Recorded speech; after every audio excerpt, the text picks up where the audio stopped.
নির্যাতন, কোরআনের কথা বলার জন্য, ইসলামের দাওয়াত দেওয়ার জন্য বাংলার জমিনে যে নির্যাতন করেছে, এমন নির্যাতন পৃথিবীতে মনে হয় কোনোদিন কেউ করে নাই। টানা ৪৫ দিন একটি মানুষকে রিমান্ড দেয় কিভাবে, ঠিক না বলেন? সেই স্বৈরাচারও কিন্তু ধরা পড়েছে, সেই স্বৈরাচারও ধরা পড়েছে। কেউ পালানোর সুযোগ পাবে না ইনশাআল্লাহ।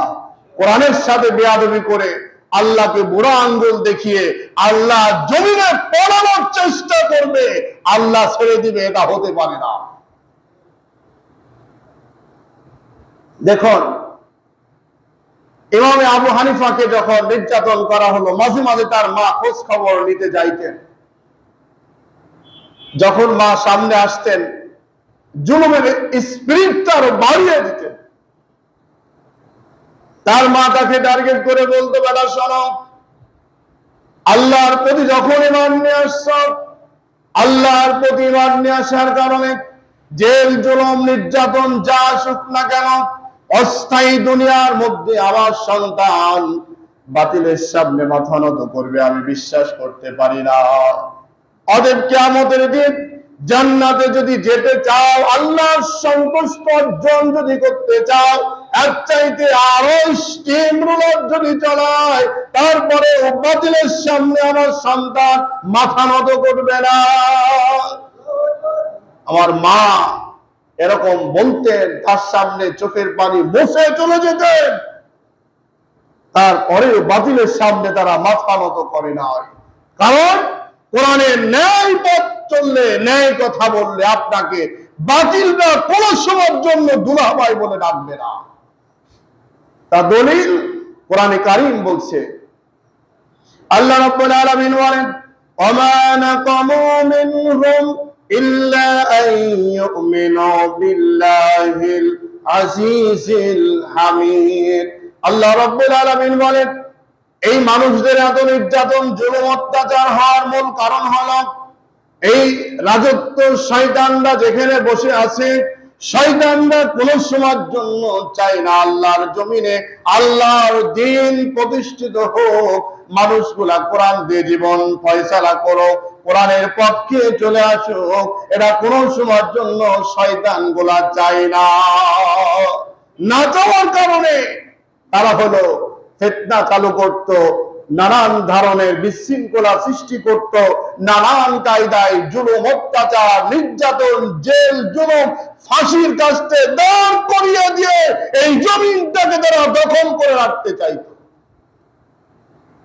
কিন্তু আল্লাহ বলছেন সেটা তারা পারবে না। আল্লাহর কথা সঠিক হবে না শয়তানের কথা সঠিক হবে? বলেন, কার কথা সঠিক বলেন? আল্লাহর কথাই সঠিক। তার যুগে যুগে আল্লাহ প্রমাণ দিয়েছেন, বাংলার জমিনেও প্রমাণ আপনারা পেয়েছেন কিনা বলেন? পান নাই? বলেন, পেয়েছেন।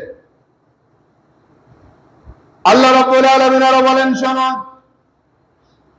যারা নির্যাতন করেছে, জুলুম করেছে, অত্যাচার করেছে, তাদের মধ্যে যারা হাজী সাহেব রয়েছে, নামাজি রয়েছে, তাহাজ্জুদ গুজারকারী রয়েছে, মসজিদ তৈরি করা লোক রয়েছে, মাদ্রাসা বানিয়ে দেওয়া লোক রয়েছে, বড় বড় দাড়িওয়ালা, জুব্বাওয়ালা, পাগড়িওয়ালা, রহমানের মতো শয়তান যারা লুকিয়ে আছো, ভালো করে শুনে নাও। আল্লাহ রাব্বুল আলামিন বলতেছেন, লাহু মুলকুস সামাওয়াতি ওয়াল আরদি আল্লাহু আলা কুল্লি শাইইন শাহীদ। এই আসমান এবং জমিনের রাজত্বের মালিক একমাত্র কে বলেন? আল্লাহ রাব্বুল আলামিন বলতেছেন, আমি সবগুলা সবার চাইতে ভালো জানি। সবার চাইতে ভালো জানেন কে? তুমি চলবে শয়তানের রাস্তায়, রাজত্ব প্রতিষ্ঠিত করবে শয়তানের, আর তুমি হজ করতে যাও, তুমি কাবার গিলাফ ধরে কাঁদো, তুমি বলো যে আমরা মুসলমান, আমরা নামাজি, আমরা দিনদার, পরেশদার, তসবিহওয়ালা, পাগড়িওয়ালা, সব যদি হয়, তোমার নেতা নেত্রীর সামনে আল্লাহু আকবার স্লোগান তুমি কেন বলতে পারো না? ঠিক কিনা বলেন? আল্লাহ আমাদের কি শ্রেষ্ঠ মালিক, কথা বলেন কি? আপনি যখন দুনিয়াতে আসছেন, শিশু বাচ্চা কিচ্ছু বুঝেন নাই, একদম কিচ্ছু জানেন নাই, ওই সময় আপনার কানে যে আওয়াজ দেওয়া হয়েছে তার নাম কি? কথা বলেন, আল্লাহু আকবার। তার নাম কি? আবার যখন আপনি বিদায় নেবেন, শেষ জানাজার নামাজ, শেষ মুহূর্তে জানাজার নামাজের প্রথম তাকবীর যেটা হয় তার নাম কি? সেই তাকবীর শিশু বাচ্চা কাল থেকে শুরু করে মৃত্যু পর্যন্ত দুনিয়ার মধ্যে আল্লাহর বরত্ব ঘোষণা করতে যখন তুমি ব্যর্থ হয়ে যাও আর তুমি পরিচয় দাও আমি একজন হাজী, নামাজি, গাজী, এই পরিচয় দেওয়া তোমার দ্বারাই শোভা পায় না।